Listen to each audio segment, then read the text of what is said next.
Hello दोस्तों, एक और नई कहानी पे आप लोग का स्वागत है। कहानी का नाम रुद्र एक तलवार मास्टर रखा गया है। यह कहानी मेरे द्वारा एडिटेड और ट्रांसलेटेड है। अगर आपको कहानी पसंद आए तो लाइक करें, शेयर करें और साथ में प्यारा सा कमेंट करें। और आगे की कहानी और दूसरी कहानियों को जल्दी पाने के लिए कृपया चैनल को सब्सक्राइब करें। धन्यवाद। जल्द ही 10 से अधिक लोग निरीक्षण में पास हो गए। इसी समय एक असामान्य युवक आया। इस युवक के कपड़े फटे हुए थे, लेकिन उसकी भौहों के बीच अहंकार हमेशा की तरह मौजूद था। जब वह मेज के पास आया तो उसने जल्दी से मेज पर रखने के लिए मॉन्स्टर कोर का एक बड़ा ढेर निकाला। निरीक्षण के प्रभारी बूढ़े व्यक्ति को स्पष्ट रूप से इस युवक को पता था और मेज पर राक्षस कोर की संख्या गिनने के बाद उसने मूल्यांकन करते हुए कहा, कुल 93 मैजिक कोर हैं। बहुत बढ़िया कुमार मयूर, आपका स्कोर असाधारण रूप से अच्छा है। कुमार मयूर का नाम सुनकर राघव, जो पंक्ति के अंत में खड़ा था, ने कुमार मयूर की ओर देखा जो मेज के सामने खड़ा था और अपने मूल्यांकन के समाप्त होने की प्रतीक्षा कर रहा था। राघव की आंखें युद्ध की भावना से चमक रही थीं। वह कुमार मयूर के खिलाफ अपनी आखिरी अधूरी लड़ाई को भूल नहीं पाया था। उस समय वह इतना शक्तिशाली नहीं था जितना कि वह अभी था, विशेष रूप से पिछले 3 दिनों से जंगल में जादुई जानवरों को मारने के बाद। चूंकि उसने रुद्र से भी कुछ संकेत प्राप्त किए थे, इसलिए राघव की वर्तमान लड़ने की क्षमता पहले की तुलना में कहीं अधिक थी। उनका मानना था कि अपनी वर्तमान शक्ति के साथ साथ हाल ही में प्राप्त युद्ध अनुभव के साथ वह लड़ाई में अपनी दैवी शक्ति का पूर्ण उपयोग कर सकेंगे, जिससे उन दोनों के बीच संत शक्ति के अंतर की भरपाई हो सकेगी। निश्चित रूप से ऐसा कोई रास्ता नहीं था जिससे वह कुमार मयूर से हार जाते। हालांकि राघव मूर्ख लग रहा था, लेकिन वह स्पष्ट रूप से समझ गया था कि यह कुमार मयूर के खिलाफ लड़ने का समय नहीं था, इसलिए वह केवल कुमार मयूर की पीठ पर गुस्से से घूर सकता था। अंततः वह कुमार मयूर से लड़ने की अपनी तीव्र इच्छा को दबाने में सफल हो गया। बुजुर्ग की प्रशंसा सुनकर कुमार मयूर मुस्कुराए और उनकी आंखों में गर्व और अहंकार झलक रहा था। मूल्यांकन करने वाले बुजुर्ग ने अपनी नोटबुक में मूल्य दर्ज किया, फिर आगे कहा, 93 क्लास 2 मॉन्स्टर कोर हो। यदि कुछ भी अप्रत्याशित नहीं होता है तो आप निश्चित रूप से क्लास 2 मॉन्स्टर कोर के लिए शीर्ष 3 स्थानों का हिस्सा होंगे। इसके अतिरिक्त आप साधना प्रतिभावान हैं, इसलिए आपका भविष्य असीम है। कड़ी मेहनत करते रहें। आपकी प्रशंसा के लिए बहुत बहुत धन्यवाद शिक्षक स्टीव। बुजुर्ग की प्रशंसा से कुमार मयूर का अहंकारी भाव और भी अधिक स्पष्ट हो गया। इसके बाद कुमार मयूर ने अकादमी की स्पेस बेल्ट लौटा दी और मंच से उतरने से पहले अपनी बेल्ट के साथ साथ गौरव का बैज भी वापस ले लिया। कुमार मयूर के जाने के बाद उसी तरह फटे पुराने कपड़े पहने एक और छात्र मेज पर आया। उसने सीधे ही राक्षस कोर का एक बड़ा मुट्ठी भर बाहर निकाला। ऐसा लग रहा था कि उसके पास कुमार मयूर से कम मोहवांगस्टर कोर नहीं थे। मूल्यांकन करने वाले बुजुर्ग ने मुस्कुराकर सिर हिलाया। उसकी नज़र युवक के चेहरे पर टिकी हुई थी और उसने धीरे से कहा, बुरा नहीं है रेमन, ऐसा लगता है कि इस बार आपकी फसल काफी अच्छी है। रेमन का नाम सुनकर मंच के नीचे खड़े कई छात्र आश्चर्य से चिल्ला उठे। रुद्र के चेहरे पर भी भाव बदल गए। उसकी नज़र तुरंत उस युवक की आकृति पर टिक गई। रुद्र रेमन का नाम किसी से छिपा नहीं था। उनकी ताकत पवित्र प्रकाश अकादमी की शीर्ष 10 विशेषज्ञों की सूची में तीसरे स्थान पर थी। रुद्र ने सुना था कि पिछले वर्ष उसकी शक्ति पहले ही संत स्तर के शिखर पर पहुंच चुकी थी और वह महान संत बनने से केवल एक कदम दूर था। इसके अतिरिक्त एक बार जब वह सफलतापूर्वक सफल हो गया तो इसका अर्थ ये होगा कि वह स्नातक हो सकता है। पवित्र प्रकाश अकादमी की शीर्ष 10 विशेषज्ञों की सूची में 10 सबसे मजबूत और सबसे दुर्जेय छात्रों का उल्लेख किया गया है। वे सभी पहले ही संत स्तर के शिखर पर पहुंच चुके थे और महान संत बनने से ज्यादा दूर नहीं थे। एक बार वे सफल हो गए तो वे शीर्ष 10 विशेषज्ञों की श्रेणी से बाहर हो जाएंगे। बुजुर्ग की प्रशंसा के जवाब में रेमन केवल मुस्कुराया और कोई जवाब नहीं दिया। जल्द ही बुजुर्ग ने मेज पर रखे राक्षस के टुकड़ों की गिनती पूरी कर ली। रेमन ने कुल 91 मॉन्स्टर कोर अर्जित किए थे, जो कुमार मयूर से 2 कम थे। जब रेमन ने मंच छोड़ दिया तो शीर्ष 10 विशेषज्ञों की सूची में से और लोग मंच पर आ गए। उनमें से लगभग सभी में असंख्य मॉन्स्टर कोर थे और शीर्ष 10 विशेषज्ञों की सूची में प्रथम स्थान पर रहे छात्र कुणाल के पास कुल 103 मॉन्स्टर कोर थे। हालांकि इन शीर्ष 10 विशेषज्ञों में से केवल 4 ने ही कार्य पूरा किया था, अन्य 6 को बाहर कर दिया गया था। उनका सामना अपने ही स्तर के लोगों से हुआ था, लेकिन संख्या में अंतर के कारण वे विपरीत पार्टी से हार गए थे। इस प्रकार उनके राक्षसी कोर लूट लिए गए थे। बहुत जल्दी ही शीर्ष 10 विशेषज्ञ सूची में शामिल सभी लोग मंच छोड़ चुके थे। बचे हुए सभी लोग बहुत प्रसिद्ध थे। इस समय अब तक सबसे अधिक मॉन्स्टर कोर प्रदर्शित करने वाले कुणाल कुल 103 मॉन्स्टर कोर के साथ शीर्ष 10 विशेषज्ञों की सूची में पहले स्थान पर थे। दूसरे स्थान पर रहने वाली व्यक्ति शीर्ष 10 विशेषज्ञों की सूची में 5वें स्थान पर थी, शांति। वह शीर्ष 10 विशेषज्ञों की सूची में एकमात्र महिला थीं। उसने कुल 101 मॉन्स्टर कोर अर्जित किए थे, जो कुणाल से 2 कम थे। तीसरे स्थान पर कुमार मयूर रहे, जिनके पास कुल 93 मॉन्स्टर कोर थे। यद्यपि वह शीर्ष 10 विशेषज्ञों की सूची में नहीं थे, लेकिन उनकी शक्ति पहले ही ऊपरी संत स्तर तक पहुंच चुकी थी और वह पवित्र प्रकाश अकादमी में उच्च रैंक वाले अभिजात वर्ग में भी थे। उनकी योग्यताएं शीर्ष 10 विशेषज्ञों की सूची में शामिल लोगों से ज्यादा कम नहीं थी और पवित्र प्रकाश अकादमी में उन्होंने कल्टीवेशन जीनियस की उपाधि प्राप्त कर ली थी। उनकी साधना की गति अधिकांश लोगों की तुलना में बहुत अधिक थी और युद्ध में उनकी क्षमताओं को भी कम करके नहीं आंका जा सकता था। उन तीनों के चले जाने के बाद सभी लोगों ने पहले ही शीर्ष 3 विजेताओं का निर्धारण कर लिया था, क्योंकि पंक्ति में केवल वे लोग बचे थे जो पवित्र प्रकाश अकादमी में अच्छी तरह से जाने पहचाने नहीं थे। उनकी सभी शक्तियां केवल प्राथमिक या मध्य संत स्तर की थीं और स्वाभाविक रूप से किसी भी तरह से उनकी तुलना अन्य 3 से नहीं की जा सकती थी। रुद्र के साथ होने के कारण सुभाष के 4 लोगों के समूह ने कई राक्षस कोर को लूटने में कामयाबी हासिल की थी। यद्यपि उन चारों ने आधे आधे कोर बांट लिए थे, फिर भी उनमें से प्रत्येक 30 to 40 कोर प्राप्त करने में सफल रहा। यद्यपि ये राशि बहुत अधिक नहीं मानी जाती, फिर भी उनकी ताकत के आधार पर यह संख्या पहले से ही काफी अच्छी थी। आखिरकार वे केवल प्राथमिक स्तर के संत थे। बहुत जल्द ही सभी संतों ने अपना मूल्यांकन पूरा कर लिया। यद्यपि ऐसे लोग भी थे जिनके पास काफी राक्षसी कोर थे, लेकिन उनमें से किसी के पास तीसरे स्थान वाले से अधिक कोर नहीं था। अभी केवल 2 लोग बचे थे, राघव और रुद्र। इस समय मंच पर उपस्थित अध्यापक और नीचे बैठे विद्यार्थी दोनों की निगाहें रुद्र और राघव पर टिकी थीं। वे दोनों अभी संत नहीं बने थे, लेकिन वे उस स्तर पर पहुंच गए थे जहां वे श्रेणी 2 के जादुई जानवरों को मार सकते थे। इससे कई लोगों में तीव्र ईर्ष्या और अशांति की भावना उत्पन्न हुई। उस समय हर कोई यह अनुमान लगाने की कोशिश कर रहा था कि इन दोनों पर कितने राक्षस कोर थे जिन्होंने अभी तक संत हथियारों को संघनित नहीं किया था।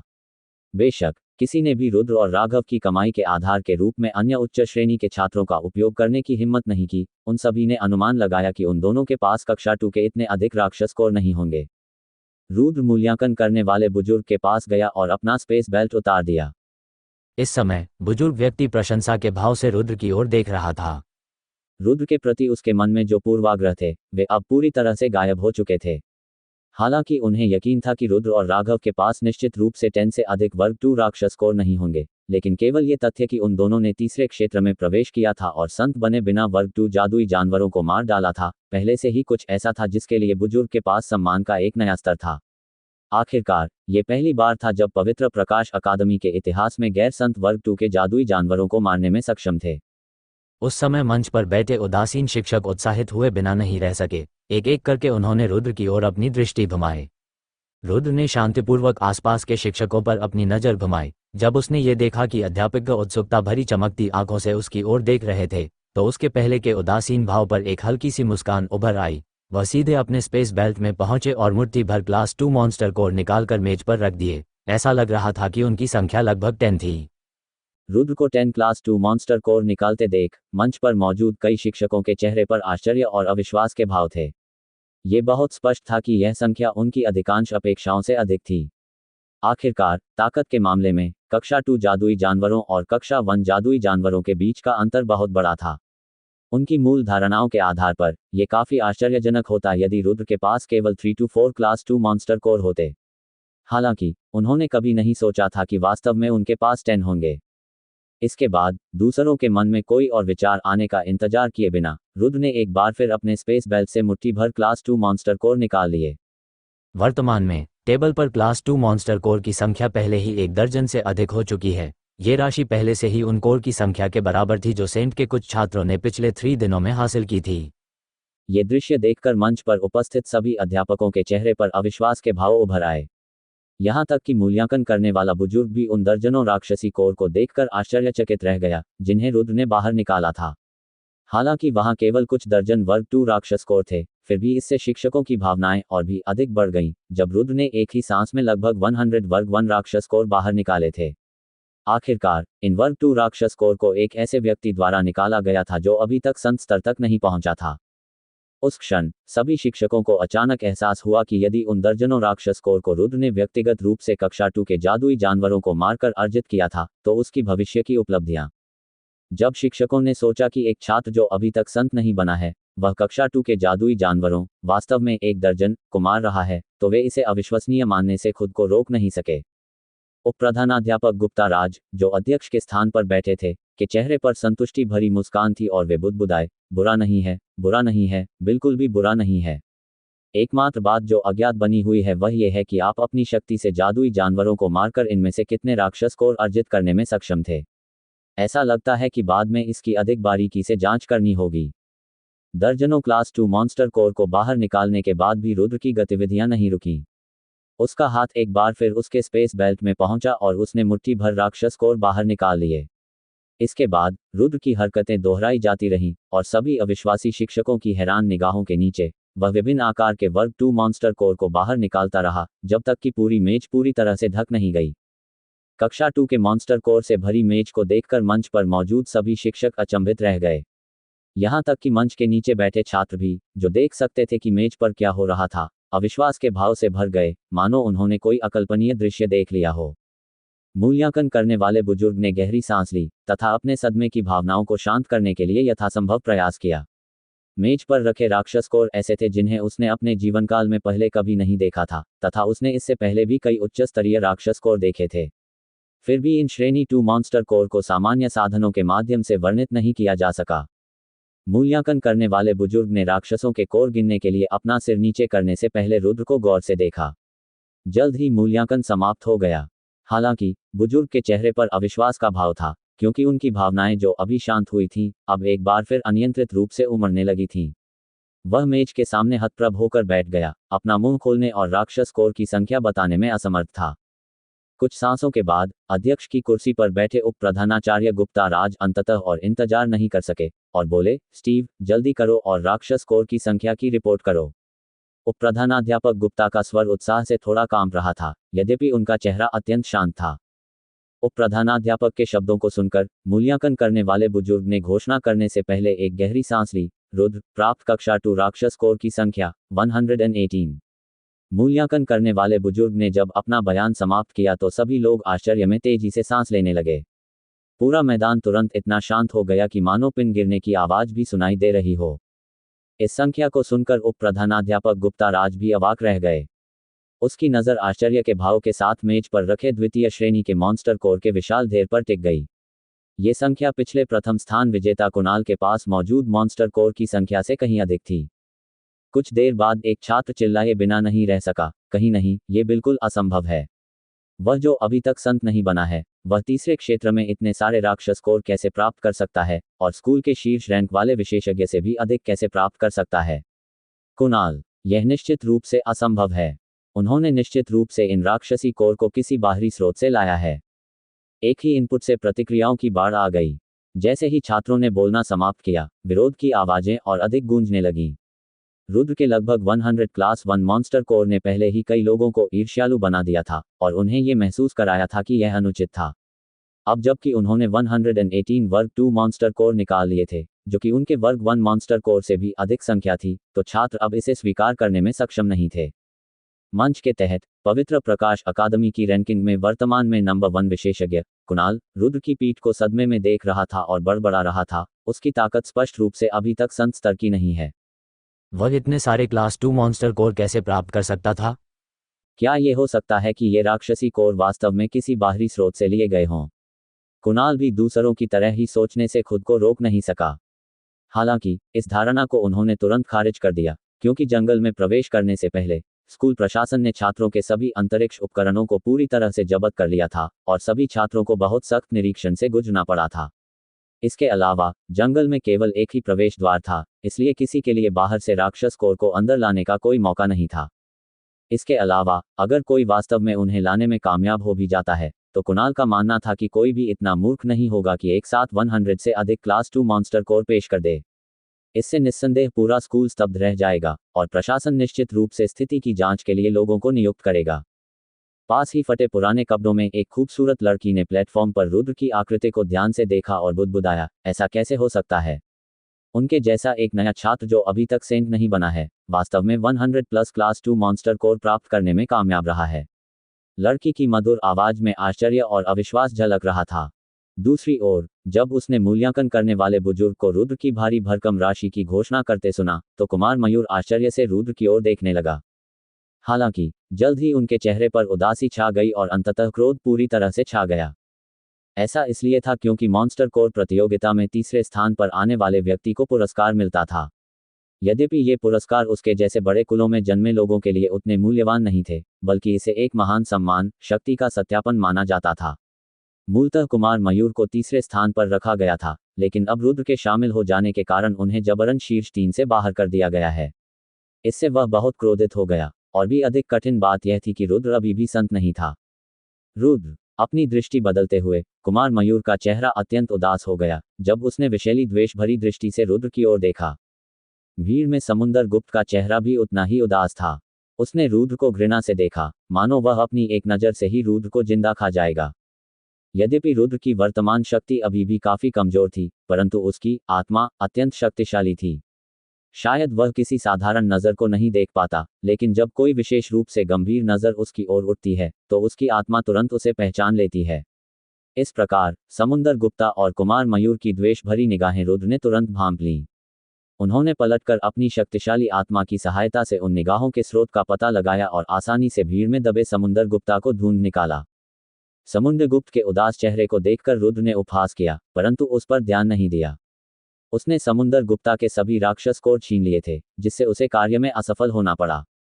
इसके अलावा रुद्र ने समुंदर गुप्ता को भी घायल कर दिया था, इसलिए समुंदर गुप्ता का रुद्र से इतनी नफरत करना पूरी तरह से सामान्य था। हालांकि जैसे ही रुद्र की नज़र कुमार मयूर की ओर गई, उसकी भौहें तन गईं और उसने असहाय भाव दिखाया। कुमार मयूर से उसकी कोई दुश्मनी नहीं थी। लाइब्रेरी के सामने हुई पिछली घटना इतनी छोटी थी कि वह इतनी भयंकर नफरत का कारण नहीं बन सकती थी। इसका मुख्य कारण यह था कि रुद्र ने कुमार मयूर को जबरदस्ती शीर्ष 3 से बाहर कर दिया था। आखिरकार पूरी अकादमी में शीर्ष 3 में जगह बनाना एक उपलब्धि थी, जो एक अत्यंत गौरव की बात थी। ये बात विशेष रूप से उन लोगों के लिए सत्य थी जो कुलीन कुलों में पैदा हुए थे, क्योंकि यह सम्मान सीधे तौर पर उनकी स्थिति को बड़ी मात्रा में बढ़ा सकता था। यदि कुमार मयूर को शीर्ष 10 विशेषज्ञों में से किसी ने भी पहले 3 स्थानों से बाहर धकेल दिया होता, तो उन्हें निश्चित रूप से बिल्कुल भी दुख नहीं होता। हालांकि जिसने कुमार मयूर को शीर्ष 3 से बाहर कर दिया था, वह शीर्ष 10 की सूची में भी नहीं था। वह केवल एक नया छात्र था जो अभी तक संत स्तर तक भी नहीं पहुंचा था, जिसके कारण कुमार मयूर पवित्र प्रकाश अकादमी के साधना प्रतिभाशाली अपमानित महसूस कर रहे थे। वह कल्पना भी नहीं कर सकता था कि स्कूल में अभी अभी दाखिल हुआ एक नया छात्र उसके स्तर तक पहुंच जाएगा, और इस भावना से उसके मन में रुद्र के प्रति घृणा पैदा हुई।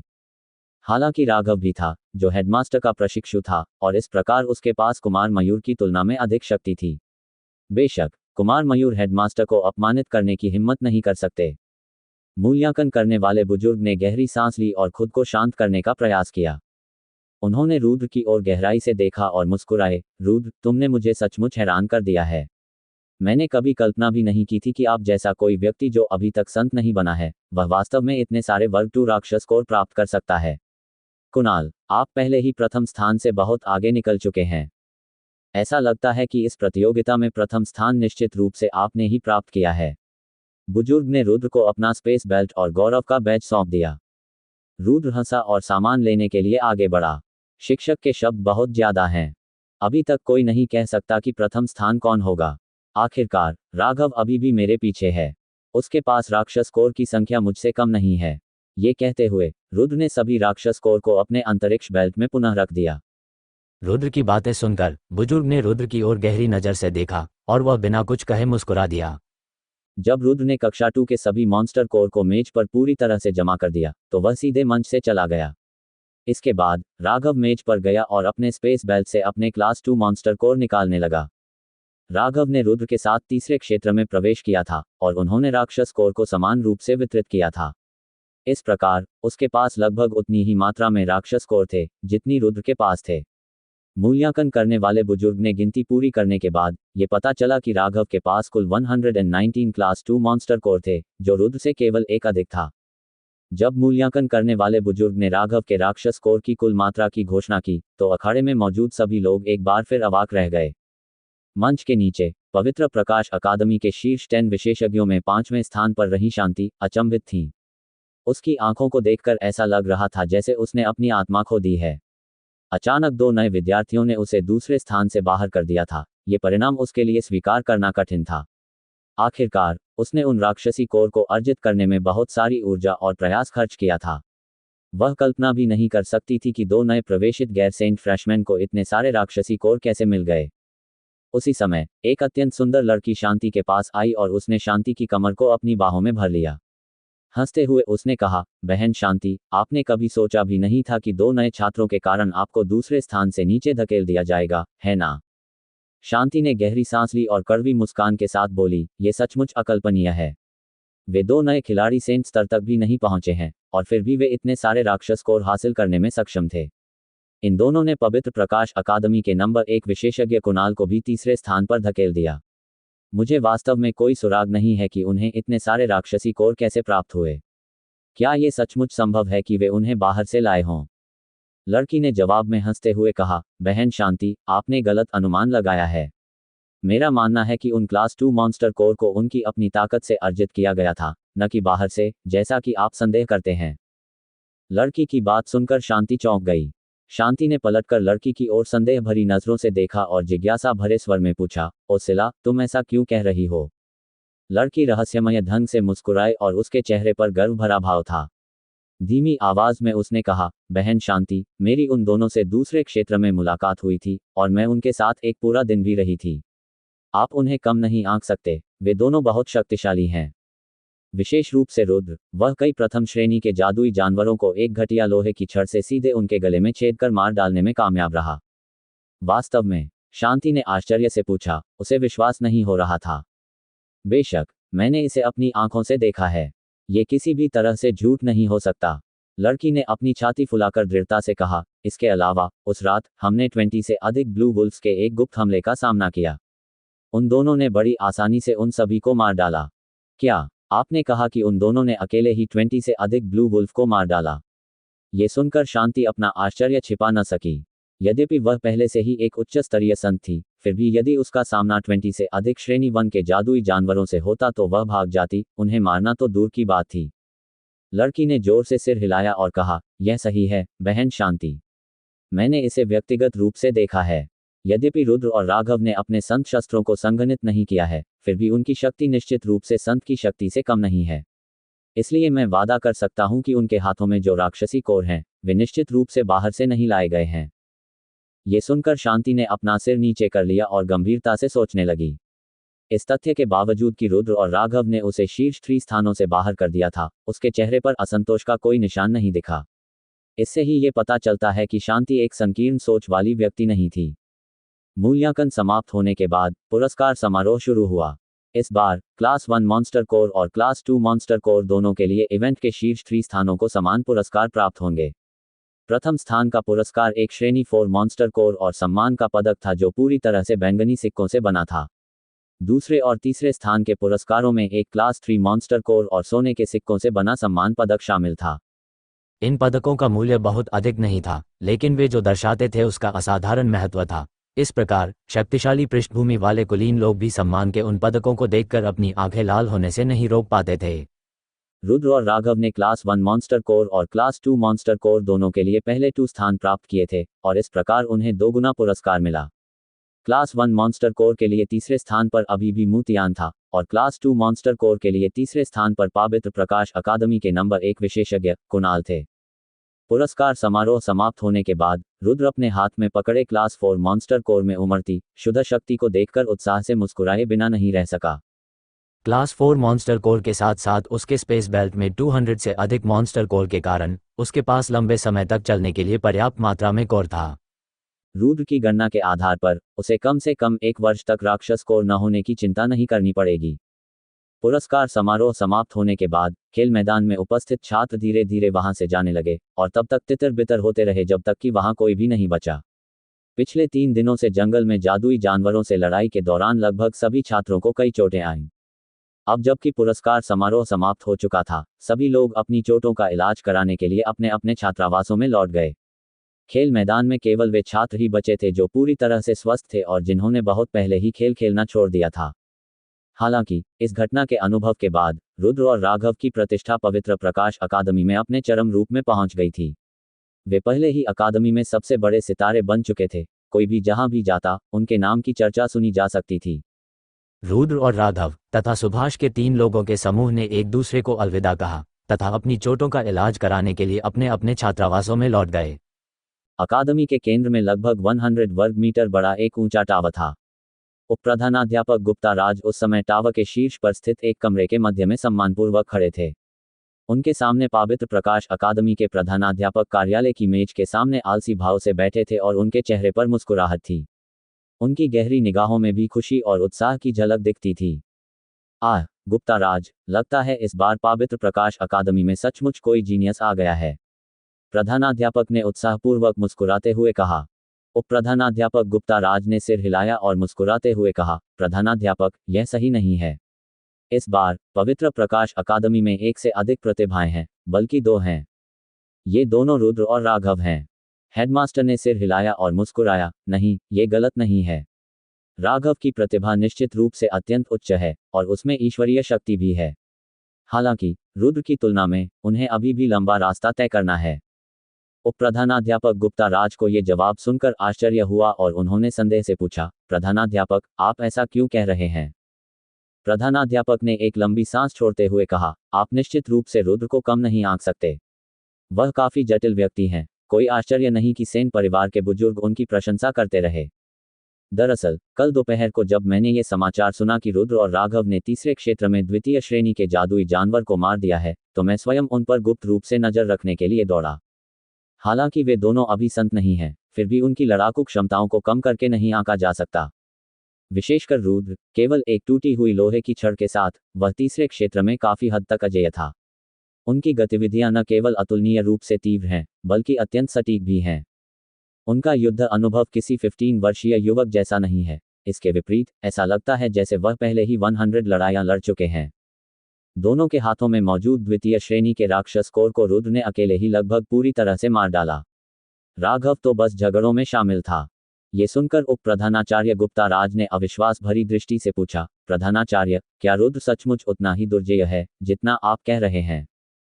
प्रधानाध्यापक ने सिर हिलाया और कहा, यदि मैंने इसे स्वयं न देखा होता तो मुझे विश्वास ही नहीं होता कि एक 15 वर्षीय बालक में इतनी शक्तिशाली शक्ति हो सकती है।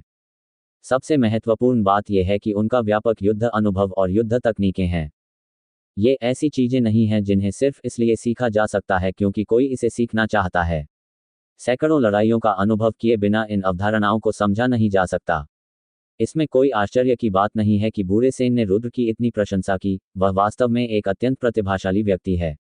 ऐसा लगता है कि ये सब बातें बूढ़े आदमी ने सिखाई थीं। उप प्रधानाध्यापक गुप्ता राज ने राहत महसूस करते हुए कहा, महान गुरु चांग के मार्गदर्शन में रुद्र के लिए प्रसिद्ध न होना मुश्किल होगा।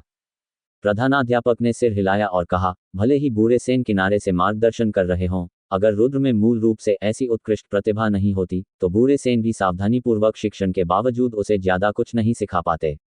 यदि रुद्र सेन वंश का चौथा गुरु न होता तो मैं सचमुच उसे अपना शिष्य बना लेता। आखिरकार ऐसी प्रतिभाएं दुर्लभ हैं। यदि वह इसी तरह परिपक्व होता रहा तो ये मगध साम्राज्य के लिए सौभाग्य की बात होगी। ... पुरस्कार समारोह के बाद रुद्र ने एक नई वर्दी पहनी और फिर अपने शरीर पर लगी सारी गंदगी को धोने के लिए स्नान किया, जो उसने जंगल में कुछ दिनों तक रहने के कारण जमा कर ली थी। एकदम नई वर्दी पहनने के बाद जब वह छात्रावास की ओर वापस लौटा तो उसे ताजगी महसूस हुई।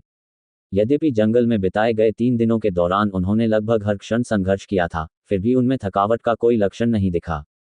अपनी पिछली दुनिया में उसने इससे भी बदतर परिस्थितियों का अनुभव किया था। अपने कमरे में वापस आकर रुद्र बिस्तर पर पैर मोड़कर बैठ गया। उन्होंने प्रत्येक हाथ में एक क्लास 1 मॉन्स्टर कोर पकड़ लिया और साधना शुरू कर दी। यद्यपि रुद्र की शक्ति पहले ही 1 संत बल परत के शिखर तक पहुंच चुकी थी, फिर भी वह स्पष्ट रूप से महसूस कर सकता था कि उसके शरीर में संत बल अभी तक संतृप्ति की स्थिति तक नहीं पहुंचा था। जैसे ही उसने धीरे धीरे राक्षस के भीतर की ऊर्जा को अवशोषित करना शुरू किया, रुद्र की संत शक्ति एक बार फिर तेजी से बढ़ गई। जब उन्होंने विश्व सार को अवशोषित किया था, तब की तुलना में उनकी साधना की गति 10 गुना अधिक थी। अगले 3 दिनों तक भोजन के अलावा रुद्र ने अपना सारा समय अपने कमरे में साधना करने में बिताया। अंततः उसके अंदर की संत शक्ति पहले ही संतृप्त अवस्था में पहुंच चुकी थी। चाहे रुद्र राक्षस कोर की ऊर्जा को अवशोषित करने की कितनी भी कोशिश क्यों न करता, उसकी आंतरिक संत शक्ति अब और नहीं बढ़ पा रही थी। रुद्र को स्पष्ट रूप से समझ आ गया था कि उसे संत स्तर पर पहुंचना होगा और अपने संत अस्त्र को संघनित करना होगा, अन्यथा उसके भीतर की पवित्र शक्ति हमेशा के लिए ठहर जाएगी। संत शस्त्रों को संक्षिप्त करने के संदर्भ में रुद्र ने बहुत पहले ही विद्यालय के पुस्तकालय से संत बनने की प्रक्रिया को स्पष्ट रूप से सीख लिया था। इसमें समस्त आंतरिक संत शक्ति को संघनित करने तथा उसे धीरे धीरे संत अस्त्र का आकार देने के सिद्धांत का प्रयोग किया गया। अंत में व्यक्ति अपनी आत्मा का उपयोग इसके साथ पूर्ण सामंजस्य स्थापित करने के लिए करता है। एक बार जब आंतरिक संत शक्ति पूरी तरह से एक हथियार में संघनित हो जाती है तो एक व्यक्ति आधिकारिक तौर पर एक संत बन जाता है। रुद्र नहीं रुका, उन्होंने अपने स्पेस बेल्ट से क्लास 4 मॉन्स्टर कोर निकाला तथा आवश्यकता पड़ने पर उसका उपयोग करने की तैयारी की तथा तुरंत ही एक सेंट हथियार को संघनित करके सेंट स्तर की ओर बढ़ना शुरू कर दिया। रुद्र के दानत्यन में संत शक्ति उनकी आत्मा द्वारा दृढ़ता से निहित थी। अपनी शक्तिशाली आत्मा की उपस्थिति में रुद्र को अपने दानत्यन में संत बल पर पूर्ण नियंत्रण प्राप्त था। रुद्र ने अपने मन का प्रयोग करके अपने दानत्यन के भीतर समस्त संत शक्ति को नियंत्रित किया और धीरे धीरे उसे एकत्रित करना शुरू कर दिया। धीरे धीरे उसने इसे तलवार का आकार दिया और अंततः इसे दबाना शुरू कर दिया। रुद्र की शक्तिशाली आत्मा उसकी पिछली दुनिया से लाई गई थी। जन्म से ही यह अन्य लोगों से कहीं अधिक शक्तिशाली था और इसकी शक्ति के कारण कमजोर संत बल के पास इसका प्रतिरोध करने का कोई रास्ता नहीं था। रुद्र ने संत बल को दृढ़ता से दबा दिया था और वह लगातार तलवार के आकार के संत बल को संकुचित करता रहा। जैसे जैसे संत बल छोटा होता गया, रुद्र का दानत्यन जो मूल रूप से संत बल से भरा था वह भी तेजी से कम होने लगा। इसके बावजूद उनकी संत शक्ति की ताकत बढ़ती रही तथा अस्थायी तलवार का रूप भी स्पष्ट होता गया। अंततः यह उसके डेंटियन के भीतर एक अत्यंत छोटी तलवार बन गई। वहीं रुद्र अभी भी इसे और अधिक संक्षिप्त करने की कोशिश कर रहा था। यद्यपि रुद्र ने पहले ही सफलतापूर्वक अपनी संत शक्ति को एकत्रित कर उसे तलवार में संघनित कर लिया था, इसका अर्थ यह नहीं था कि वह पहले से ही संत बन चुका था। अभी भी अंतिम और सबसे कठिन चरण बाकी था। ये चरण ही था जिसने तियानयुन महाद्वीप के बहुत से लोगों को शेष जीवन में संत बनने से रोका था। इस अंतिम चरण में उसे अपनी आत्मा के एक हिस्से को अपने डेंटियन में विलय करना था ताकि वह पूरी तरह से संघनित होकर तलवार का निर्माण कर सके और उसके साथ एक आध्यात्मिक संबंध बना सके। साथ ही उसे संत शस्त्र के साथ पूर्ण सामंजस्य स्थापित करना होगा। यद्यपि ये सरल प्रतीत होता है, परंतु वास्तविकता में ऐसा करना अत्यंत कठिन था। यद्यपि ये कदम अधिकांश लोगों के लिए कठिन था, परंतु जिनके पास रुद्र जैसी अतुलनीय रूप से शक्तिशाली आत्मा थी, उनके लिए ये कुछ ऐसा था जिसे आसानी से किया जा सकता था। रुद्र ने सीधे अपनी आत्मा के एक हिस्से को विभाजित किया और उसे अपने दानत्यन में संघनित संत अस्त्र के साथ विलय करना शुरू कर दिया। इसके बाद उन्होंने अपने अभ्यास से प्राप्त नियंत्रण का प्रयोग करते हुए दोनों को शीघ्रता से एक साथ जोड़ दिया। अंततः दोनों में पूर्ण सामंजस्य हो गया। वे अब अलग अलग इकाइयां नहीं रहीं। यही वह क्षण था जब रुद्र अंततः एक वास्तविक संत बन गए थे। इस अंतिम कदम ने उनके लिए कोई बाधा उत्पन्न नहीं की थी। जैसे ही रुद्र ने अपनी आत्मा और अपने ऋषि अस्त्र को पुनर्तः सामंजस्य में ला दिया था, उसे अचानक कुछ अजीब सा महसूस हुआ, जैसे कि उसके भीतर की सघन तलवार उसका अपना अंग बन गई हो। वह इसे आसानी से नियंत्रित कर सकता था और वह इस तलवार के हर एक घटक को भी स्पष्ट रूप से महसूस कर सकता था। अभी रुद्र के दानत्यन के अंदर संत बल का एक भी निशान शेष नहीं था। केवल संघनित तलवार ही बची थी, जो नई ऊर्जा के स्रोत के रूप में कार्य करती थी। तलवार बहुत छोटी लग रही थी। इसकी चौड़ाई और लंबाई से ये कड़ाई की सुई से बहुत अलग नहीं लग रही थी। अब जबकि उसने अपने संत अस्त्र को संघनित कर लिया था, रुद्र संत अस्त्रों से होने वाले शक्तिशाली उतार चढ़ाव को पहले की तुलना में कहीं अधिक स्पष्टता से महसूस कर सकता था। ये कहना अतिशयोक्ति नहीं होगी कि एक साधारण संत के रूप में वह वन और संत शक्ति परत के शिखर पर किसी व्यक्ति को आसानी से पराजित कर सकता था। जब तक कुछ अप्रत्याशित या विशेष परिस्थितियां उत्पन्न न हो जाएं, 10वीं परत के शिखर पर स्थित व्यक्ति संत के बराबर नहीं हो सकता। रुद्र और राघव दोनों अद्भुत थे। राघव की दैवीय शक्ति, साथ ही उसके अत्यंत शक्तिशाली शरीर के बावजूद, रुद्र जो बचपन से ही संत बल का प्रशिक्षण ले रहा था, स्वाभाविक रूप से राघव जितना शक्तिशाली नहीं था। राघव की असाधारण शक्ति और उसकी दुर्जेय रक्षा शक्ति संत बल की किसी भी कमी को पूरा करने के लिए पर्याप्त थी। जब तक ताकत में अंतर बहुत बड़ा न हो, तब तक राघव के खिलाफ उसका कोई मुकाबला नहीं हो सकता था। अधिक से अधिक वे एक ही स्थिति में अटके रहेंगे। रुद्र ने पहले भी अपनी शक्ति का प्रयोग 10वीं परत पर एक मध्यम श्रेणी के संत को हराने के लिए किया था। यद्यपि वह पूरी तरह से अपने पिछले संसार के अनुभव और युद्ध तकनीकों पर निर्भर था, रुद्र की तीव्र तलवार तकनीक और तलवार के तरीकों में उसकी उच्च उपलब्धियां, साथ ही साथ उसकी पिछली दुनिया में जीवन या मृत्यु की लड़ाइयों के अनगिनत अनुभवों से प्राप्त उसकी लड़ाकू इच्छाशक्ति उसे अपने समान स्तर के लोगों के लिए अजेय बनाने के लिए पर्याप्त थी। इसके अलावा उनसे उच्च रैंक वाले लोगों के साथ लड़ाइयां भी उल्लेख के लायक नहीं थीं। इस समय रुद्र की अभिव्यक्ति अचानक बदल गई। इसके तुरंत बाद आश्चर्यजनक रूप से उसका डेंटियन एक बार फिर कांपने लगा। उसका पूरा दांतियान अस्थिर तरीके से तीव्र रूप से उतार चढ़ाव करने लगा। जैसे ही इसमें उतार चढ़ाव शुरू हुआ, रुद्र के प्रतिक्रिया करने से पहले ही विश्वसार उन्मत्त रूप से फूट पड़ा। ऐसा प्रतीत हो रहा था कि आसपास के असंख्य विश्व तत्व किसी अदृश्य आकर्षक शक्ति से प्रभावित हो गए थे और धीरे धीरे रुद्र के पास एकत्रित होने लगे। इस समय रुद्र का शरीर मानो उसके नियंत्रण से बाहर हो गया था और ऐसा लग रहा था जैसे उसके सारे छिद्र अचानक खुल गए हों। वे उन्मत्ततापूर्वक उसके चारों ओर व्याप्त सघन विश्वसार को अवशोषित करने लगे। जैन चेन के हाथ में राक्षस कोर के भीतर की ऊर्जा भी तेजी से गिरी, जिससे नंगी आंखों से दिखाई देने वाली ऊर्जा की एक धारा बन गई जो रुद्र के शरीर में प्रवाहित हुई। इस समय रुद्र का शरीर अथाह गड्ढे के समान था। इससे कोई फर्क नहीं पड़ता था कि उसके आसपास का विश्वसार कितना शक्तिशाली था, वह पूरी तरह से उसके शरीर में अवशोषित हो गया था, जैसे एक वेल पानी निगल रही हो। उसी समय उसके हाथ में मौजूद क्लास 4 मॉन्स्टर कोर की ऊर्जा तेजी से कम हो गई और जिस गति से वह अवशोषित हो रही थी वह अविश्वसनीय थी। मूल रूप से मुट्ठी के आकार का मॉन्स्टर कोर नंगी आंखों से देखी जा सकने वाली गति से सिकुड़ रहा था। रुद्र को बिल्कुल भी पता नहीं था कि उसके शरीर के साथ क्या हो रहा है। चूंकि उसने अपने शरीर पर पूर्ण नियंत्रण खो दिया था, इसलिए वह अपने चारों ओर विश्व तत्व के अवशोषण को रोकने में पूरी तरह से असमर्थ था। यह महसूस करते हुए कि उसका शरीर विश्व तत्व को इतनी भयावह गति से अवशोषित कर रहा है, रुद्र ने समय की थोड़ी कमी महसूस करने के बावजूद भी दृढ़ निश्चय बनाए रखा। यदि उसका शरीर इसी दर से विश्वसार को अवशोषित करता रहा, तो यह अज्ञात था कि उसका शरीर कितनी देर तक टिक पाएगा, इससे पहले कि वह केंद्रित क्यूई की अचानक वृद्धि से फट जाए। लेकिन रुद्र को सबसे ज्यादा हैरानी इस बात की थी कि उसे पता ही नहीं था कि यह सब कैसे हुआ। क्यों उसके डेंटियन ने अचानक इतनी उल्लेखनीय गति से विश्वसार को अवशोषित करना शुरू कर दिया। इससे रुद्र के मन में काफी भय व्याप्त हो गया। वह अपने हृदय में जानता था कि उसके चारों ओर विश्व तत्व तेजी से एकत्रित हो रहा है और उसके चारों ओर का क्षेत्र तूफान की तरह बन गया है, जो उन्मत्त गति से बह रहा है। क्यूई की आंधी पूरे पवित्र प्रकाश अकादमी में गरजने और सीटी बजाने लगी, जिससे पत्तियां और ढीली चट्टानें हवा में उड़ने लगीं।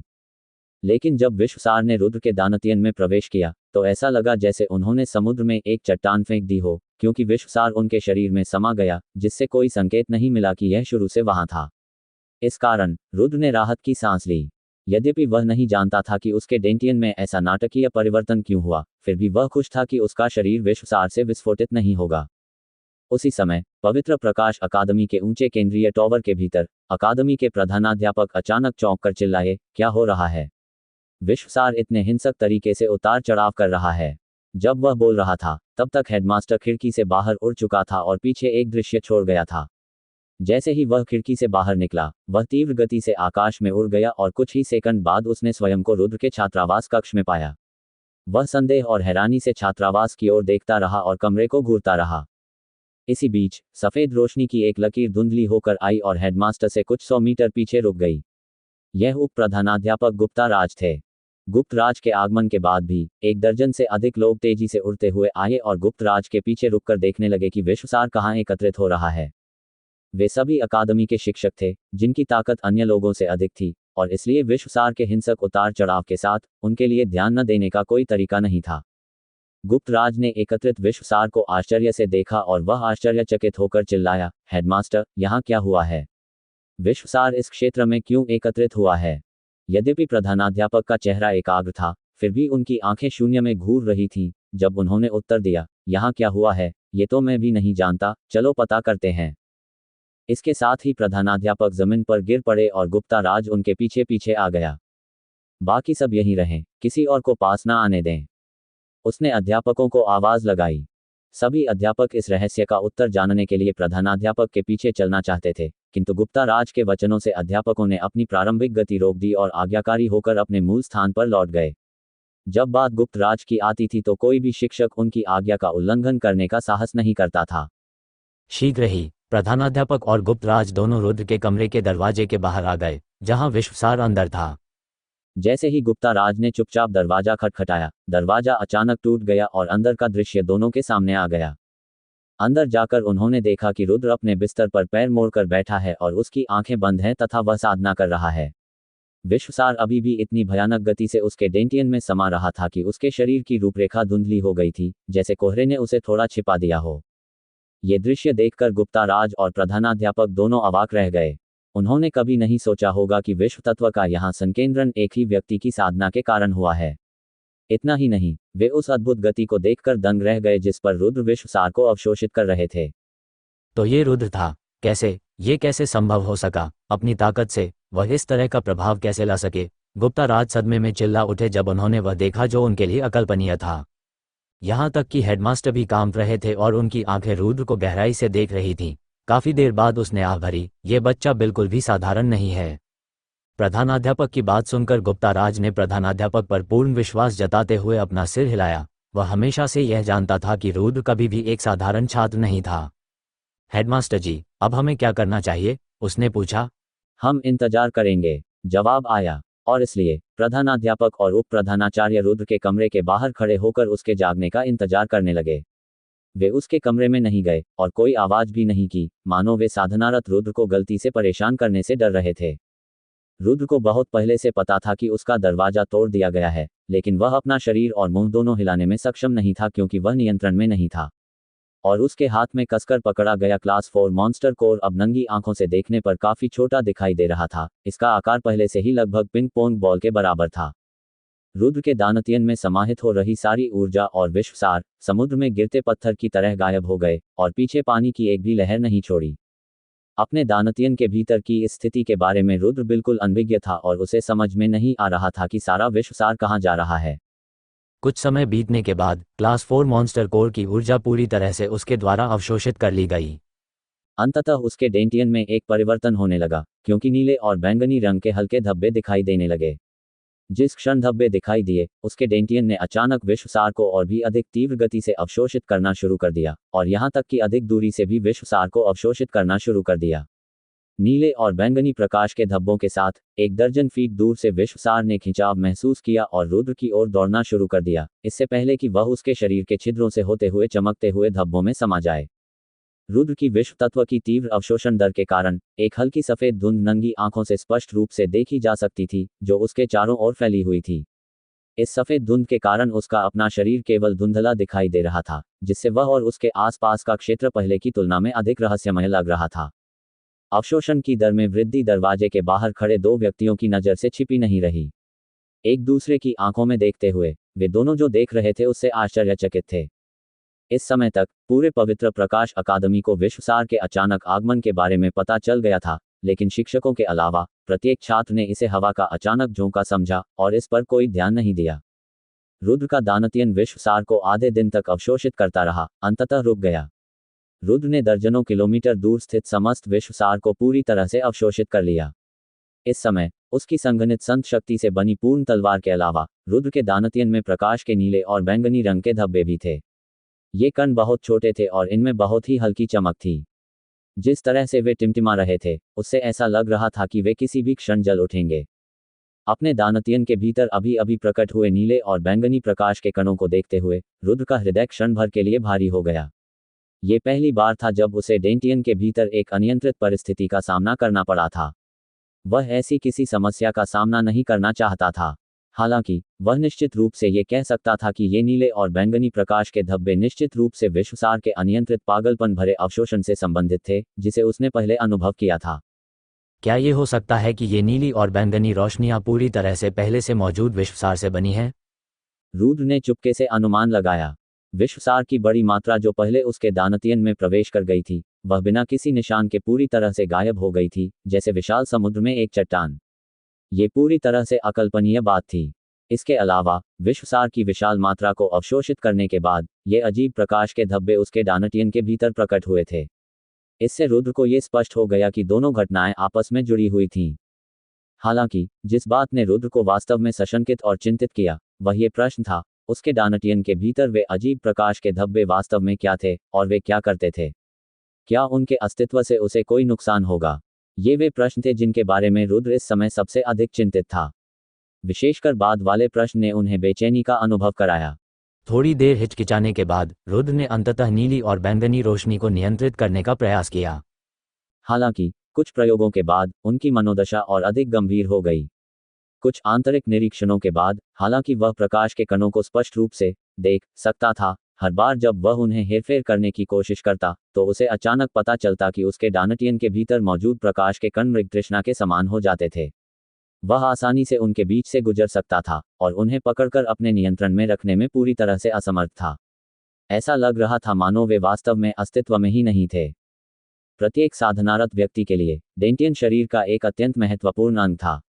रुद्र निश्चित रूप से नहीं चाहता था कि उसका दानतियन उसके नियंत्रण से बाहर किसी स्थिति से गुजरे। अन्यथा वह जानता था कि बाद में किसी महत्वपूर्ण क्षण में यह घातक साबित हो सकता है। अरे जो भी हो, चाहे यह अच्छा हो या बुरा, मैं इसके बारे में कुछ नहीं कर सकता। मैं एक ऐसा व्यक्ति हूं जो पहले भी एक बार मर चुका हूं। मुझे इन चीज़ों की परवाह क्यों करनी चाहिए। रुद्र जल्द ही इस निष्कर्ष पर पहुंच गया कि वह अब अपने डेंटियन में आए अजीब बदलावों पर ज्यादा मेहनत नहीं करेगा। चूंकि परिस्थितियां उसके नियंत्रण से बाहर थीं, इसलिए वह उन्हें शांतिपूर्वक स्वीकार कर सकता था। रुद्र ने धीरे से अपनी आंखें खोलीं, उसकी दृष्टि पुनर्तर शांत थी। यद्यपि सफलतापूर्वक संत बनना एक रोमांचक उपलब्धि थी, किंतु चूंकि उनके डेंटियन में एक अनियंत्रित परिस्थिति उत्पन्न हो गई थी, इसलिए वे स्वयं को खुश नहीं कर सके। जैसे ही रुद्र ने अपनी आंखें खोली, प्रधानाध्यापक और उप प्रधानाचार्य, जो पूरे समय बाहर इंतजार कर रहे थे, एक साथ अंदर आ गए। प्रधानाध्यापक को अंदर आते देख रुद्र जल्दी से बिस्तर से उठा और उनका अभिवादन किया। प्रधानाध्यापक, उप प्रधानाध्यापक। प्रधानाध्यापक के चेहरे पर एक बड़ी मुस्कान थी और वह स्थिर होकर रुद्र की ओर देख रहे थे। रुद्र, तुमने अभी जो विश्वसार छोड़ा है वह असामान्य है। क्या आपको खेती करते समय किसी समस्या का सामना करना पड़ा? यदि ऐसा है तो संकोच न करें और मुझे बताएं। शायद मैं आपकी मदद कर सकूं। प्रधानाध्यापक ने बड़ी चिंता के स्वर में कहा। आपकी चिंता के लिए धन्यवाद प्रधानाध्यापक। सब कुछ ठीक चल रहा है, मुझे अभी तक किसी समस्या का सामना नहीं करना पड़ा है। रुद्र ने शांति से कहा। उन्होंने नहीं सोचा था कि उनकी डेंटियन समस्या ऐसी चीज थी जिसे प्रधानाध्यापक सुलझा सकते थे। ऐसा कहने से केवल परेशानी ही बढ़ेगी, इसलिए चुप रहना ही बेहतर है। प्रधानाध्यापक प्रसन्नतापूर्वक हंसे। रुद्र, ऐसा लगता है कि तुम संत बनने की राह पर आगे बढ़ गए हो। रुद्र ने अपना सिर थोड़ा हिलाया और कहा, हाँ, मैंने अभी अभी अपना संत अस्त्र संक्षिप्त किया है। और फिर भी मुझे अभी भी यकीन नहीं है कि आप उच्च स्तर के संत बन गए हैं या मध्यम स्तर के संत। प्रधानाध्यापक मुस्कुराए। उनके लिए रुद्र कम से कम एक मध्यम स्तर के संत के समान ही शक्तिशाली थे। आखिरकार उन्होंने स्वयं देखा था कि विश्वसार की इतनी बड़ी मात्रा उनके द्वारा अवशोषित कर ली गई थी। यद्यपि वह नहीं जानता था कि रुद्र ने ये सब अवशोषित करने के लिए किस प्रकार की विधि का उपयोग किया था, लेकिन कम से कम वह ये तो समझता था कि इतना विश्वसार अवशोषित करने के बाद रुद्र केवल प्राथमिक संत स्तर पर ही नहीं रह सकता था। रुद्र को तुरंत ही प्राथमिक स्तर से संतत्व के मध्य स्तर पर पहुंचते देख प्रधानाचार्य अत्यंत प्रसन्न हुए। इसके साथ ही उनकी पवित्र प्रकाश अकादमी को अंततः ऐसे प्रतिभाशाली छात्र पर गर्व हो सकेगा। हेडमास्टर, मैंने अभी अभी एक संत हथियार को संघनित किया है, इसलिए मेरी ताकत निश्चित रूप से प्राथमिक स्तर पर होनी चाहिए। रुद्र जानता था कि प्रधानाध्यापक का मानना है कि उसने विश्व तत्व को पूरी तरह से आत्मसात कर लिया है और इसी कारण से उसने उससे ये प्रश्न पूछा था। प्राथमिक स्तर, एक आवाज चिल्लाई। इस बार हेडमास्टर नहीं बोल रहे थे, बल्कि गुप्ता राज बोल रहे थे, जो अविश्वास भरी नजरों से उनके पीछे खड़े थे। ऐसा कैसे हो सकता है? आपने इतनी बड़ी मात्रा में विश्वसार को अवशोषित कर लिया है, तो आप केवल प्राथमिक संत स्तर पर कैसे हो सकते हैं? मुझे भी नहीं मालूम। रुद्र के चेहरे पर कड़वी मुस्कान तैर गई। वह अपने डेंटियन में घटित बातों को उजागर करने का इरादा नहीं रखता था। ठीक है, चूंकि रुद्र ठीक है, तो हमें चलना चाहिए। प्रधानाध्यापक की दृष्टि रुद्र पर थी और उन्होंने कहा, रुद्र, अभी तुम संत बने हो और तुम्हें अपने संत अस्त्र के उपयोग से अच्छी तरह परिचित होना चाहिए। ये शब्द कहकर वे दोनों व्यक्ति, प्रधानाध्यापक और उप प्रधानाचार्य, रुद्र के कमरे से बाहर चले गए। छात्रावास से बाहर निकलने के बाद उप प्रधानाध्यापक गुप्ता राज ने जिज्ञासा से भरे चेहरे के साथ पूछा, प्रधानाध्यापक, रुद्र ने स्पष्ट रूप से विश्वसार की एक बड़ी मात्रा को अवशोषित कर लिया है, वह अभी भी केवल प्राथमिक संत स्तर पर कैसे रह सकता है, ये समझ में नहीं आता है। ये सुनकर प्रधानाध्यापक ने थोड़ा सिर हिलाया और कहा, हाँ, यह निश्चित रूप से सामान्य ज्ञान के अनुरूप नहीं है, या हो सकता है कि रुद्र के पास कोई रहस्य हो जिसके बारे में हम नहीं जानते। अन्यथा वह दर्जनों किलोमीटर दूर स्थित समस्त विश्वसार को कैसे अवशोषित कर सकता था? ये स्पष्टतः एक असंभव कार्य है। ये कहने के बाद प्रधानाध्यापक एक क्षण के लिए रुके, फिर बोले, यह ऐसा मामला है जिसमें हमें दखल नहीं देना चाहिए। अब से रुद्र से संबंधित किसी भी मामले में, जब तक कि वह बहुत अधिक हंगामा पैदा न करे, हमें हस्तक्षेप नहीं करना चाहिए। उसे अपनी इच्छानुसार आगे बढ़ने दें, क्योंकि एक प्रतिभाशाली व्यक्ति का मार्ग आमतौर पर वह स्वयं ही बनाता है। यदि वे तूफान का सामना नहीं कर पाते हैं तो वे कभी भी सही मायने में विकसित नहीं होंगे और केवल शांतिपूर्ण समय के साथ वे अंततः क्षीण हो जाएंगे। हाँ, गुप्ता राज समझ गया। उप प्रधानाध्यापक ने आदरपूर्वक उत्तर दिया। उनका मन स्पष्ट था कि प्रतिभा को निखारने के लिए पवित्र प्रकाश अकादमी को जो भी करना होगा वह किया जाएगा। प्रधानाध्यापक नीले आकाश की ओर देखते हुए अपने आप से बुदबुदा रहे थे। रुद्र इस वर्ष 15 वर्ष का है। 15वें वर्ष तक संतत्व प्राप्त करना पूरे फीनिक्स महाद्वीप में काफी आश्चर्य का कारण होगा। ऐसा लगता है कि रुद्र सचमुच एक प्रतिभाशाली व्यक्ति है, इसलिए मैं सचमुच आशा करता हूं कि वह अपने मार्ग पर आगे बढ़ता रहे और असमय मृत्यु को प्राप्त न हो। अन्यथा ये हमारे मगध साम्राज्य के लिए भारी क्षति होगी। यह शर्म की बात है कि सेन कबीले का पूर्वज 100 साल से लापता है। अगर वह अभी भी जीवित होता तो उसकी योजना सफल हो सकती थी। ... प्रधानाध्यापक के जाने के बाद रुद्र एक बार फिर बिस्तर पर पैर मोड़कर बैठ गया और अपने डानटियन के भीतर नीले और बैंगनी रंग की चमक को देखने लगा। उसने आह भरी। न केवल वह नहीं जानता था कि चमक का क्या मामला है, बल्कि उन पर उसका कोई नियंत्रण भी नहीं था। एक और आह भरते हुए रुद्र ने उन बातों को भूल जाने का निर्णय लिया, क्योंकि ऐसा करने से उसका कीमती समय बर्बाद होगा। वह पहले ही एक बार मर चुका था और बहुत कुछ अनुभव कर चुका था। अपनी मां भी यूनतियान के प्रति मातृवत प्रेम के अलावा रुद्र को किसी और चीज की परवाह नहीं थी। रुद्र ने गहरी सांस ली और धीरे धीरे खुद को शांत किया।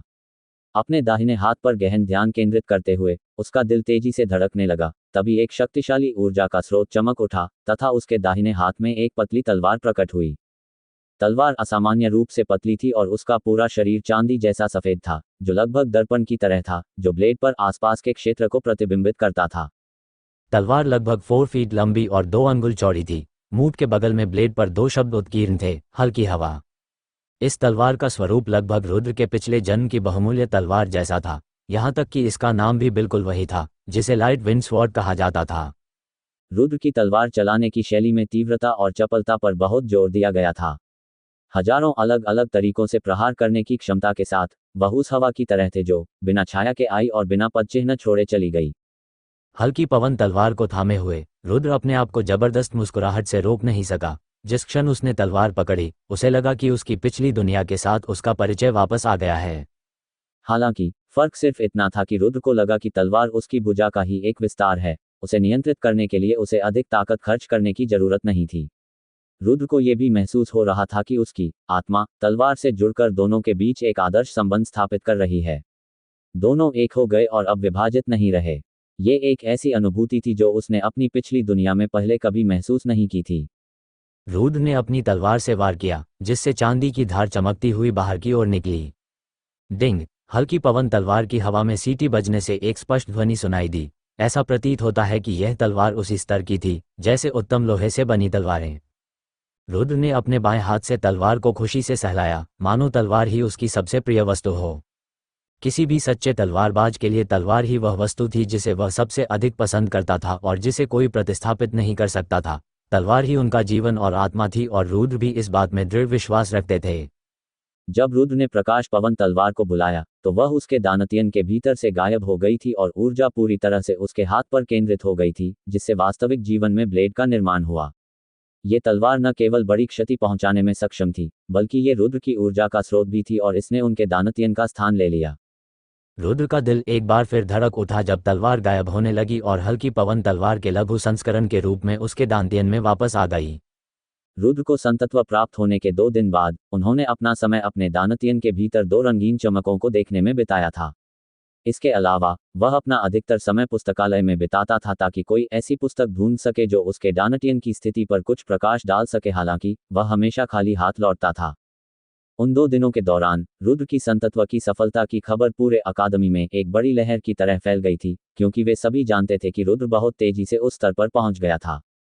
पवित्र प्रकाश अकादमी का हर छात्र जानता था कि वह कुछ महीने पहले ही 8 सेंट फोर्सलेयर में अकादमी में शामिल हुआ था और उन कुछ महीनों के बाद वह अचानक एक संत बन गया था। इस प्रकार की साधना की गति बहुत तेज थी, जिससे हर कोई आश्चर्य में चिल्ला उठा।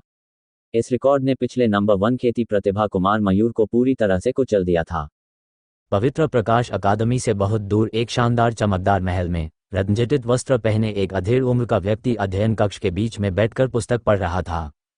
महाराज, एक संदेश कुरियर आया है। कमरे के बाहर से एक सम्मानपूर्ण लेकिन गहरी आवाज सुनाई दी। ये सुनकर अधेड़ उम्र के व्यक्ति ने धीरे से अपनी किताब नीचे रखी और अपने कमरे के प्रवेश द्वार की ओर देखा। अंदर आए, उन्होंने कहा। यह मध्यम आयु वाला व्यक्ति मगध साम्राज्य का सम्राट अशोक था। जैसे ही सम्राट ने ये बात कही, अध्ययन कक्ष के दरवाजे खुल गए और काले पाव पहने एक व्यक्ति अंदर आया। वह लगभग 30 वर्ष का था और तेजी से कमरे में चला गया। जब वह सम्राट से 30 कदम की दूरी पर था तो वह तुरंत जहां था वहीं रुक गया और घुटनों के बल बैठ गया। महाराज, पवित्र प्रकाश अकादमी में हेडमास्टर खाफिर का पत्र अभी अभी आया है। पहले तो बादशाह को पत्र की कोई परवाह नहीं थी, लेकिन जैसे ही उसने खाफिर का नाम सुना, उसका चेहरा तुरंत गंभीर हो गया और उसने पुस्तक मेज पर रख दी। अभी मुझे संदेश लाओ। हाँ महाराज, सम्राट के पास खड़े एक अंगरक्षक ने आदरपूर्वक उत्तर दिया। उसने तुरंत पत्र अपने हाथ में लिया और उसका बारीकी से निरीक्षण किया। जब उन्होंने ये पुष्टि कर ली कि इसमें कोई समस्या नहीं है, तभी उन्होंने इसे सम्राट को सौंप दिया। सम्राट ने पत्र लिया और तुरंत उसे खोला। उनके शांत चेहरे पर धीरे धीरे मुस्कान आने लगी और वे बुदबुदाने लगे, ये रुद्र वास्तव में एक स्वर्गीय प्रतिभा है। उन्होंने न केवल एक संत बल स्तर पर रहते हुए एक संत को पराजित किया, बल्कि उन्होंने एक मध्यम श्रेणी के संत को भी पराजित किया, जबकि वह केवल 1 स्तर पर थे। इसके अलावा उन्होंने 15 साल की उम्र में अपने संत हथियार को सफलतापूर्वक संघनित कर लिया था।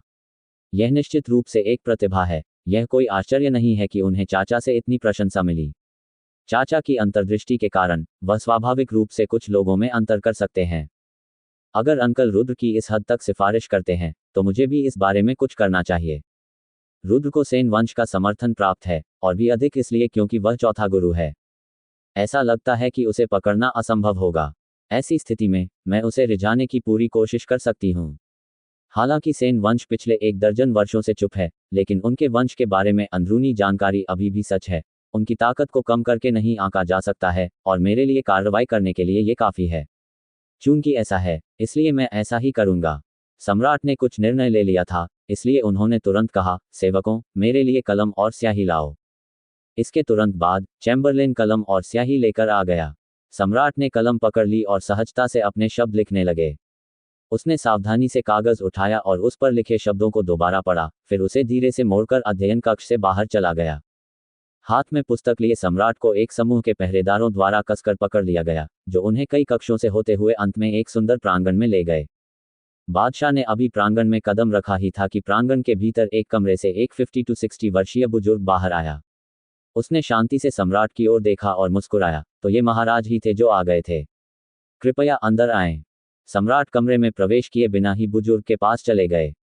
उन्होंने अपने हाथ में लिया हुआ पत्रक वरिष्ठ अधिकारी को सौंप दिया और गंभीरता से कहा, वरिष्ठ जेम्स, ये एक अत्यंत महत्वपूर्ण पत्र है जिसे मैं चाहता हूं कि आप इसे व्यक्तिगत रूप से लो सिटी के सेन कबीले तक पहुंचा दें।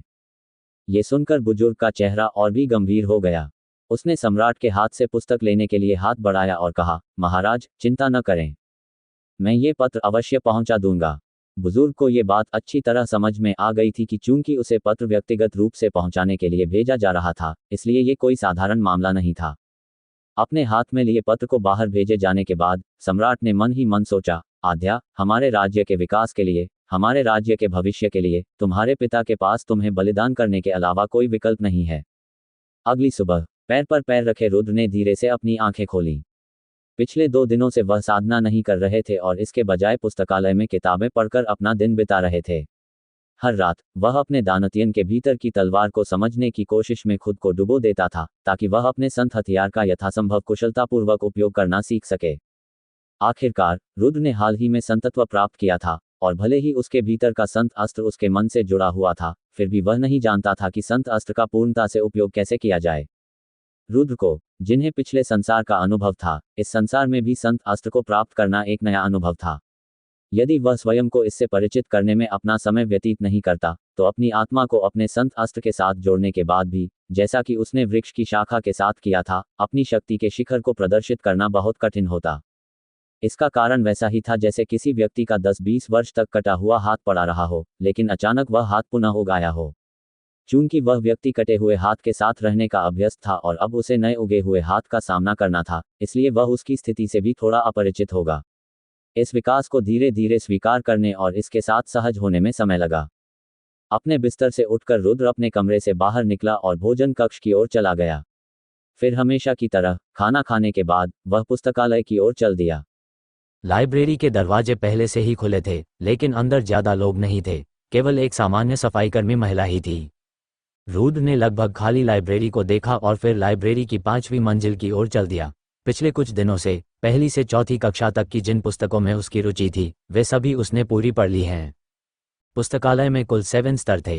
पहले 2 स्तरों तक संत स्तर से नीचे का कोई भी व्यक्ति पहुंच सकता था, जबकि तीसरे और चौथे स्तर पर उन लोगों के लिए प्रवेश खुला रहता था जो संत स्तर तक पहुंच जाते थे। पुस्तकालय का 5वां स्तर फ्रेशमैन चैंपियन को छोड़कर किसी भी छात्र के लिए खुला नहीं था, इसलिए जो लोग उस स्तर की पुस्तकें पढ़ना चाहते थे उन्हें अकादमी का शिक्षक होना पड़ता था। पुस्तकालय की 6ठी और 7वीं परत बहुत मजबूत बंधनों से सुरक्षित थी और केवल प्रधानाध्यापक और उप प्रधानाध्यापक ही इसमें प्रवेश कर सकते थे। जो लोग प्रवेश करना चाहते थे उन्हें पहले प्रधानाचार्य या उप प्रधानाचार्य की सख्त मंजूरी लेनी पड़ती थी। यद्यपि पुस्तकालय की 5वीं मंजिल छात्रों के लिए खुली नहीं थी, फिर भी रुद्र, जिसने फ्रेशमैन प्रतियोगिता में प्रथम स्थान प्राप्त किया था, 5वीं मंजिल में स्वतंत्र रूप से प्रवेश कर सकता था। 5वीं मंजिल पर जगह बहुत ज़्यादा नहीं थी और किताबों की संख्या भी बहुत ज़्यादा नहीं थी। यदि आप उन सभी को जोड़ दें तो संख्या मुश्किल से 100 होगी, जो कि प्रथम स्तर पर मौजूद 10,000 पुस्तकों की तुलना में अतुलनीय है। लेकिन रुद्र जानता था कि इन 100 पुस्तकों में से किसी एक का मूल्य उन सभी पुस्तकों से कहीं अधिक था जो उसने पहले कभी पढ़ी थीं। पुस्तकालय का 5वां तल बहुत शांत था। हालांकि यहाँ बहुत अधिक लोग नहीं आते थे, लेकिन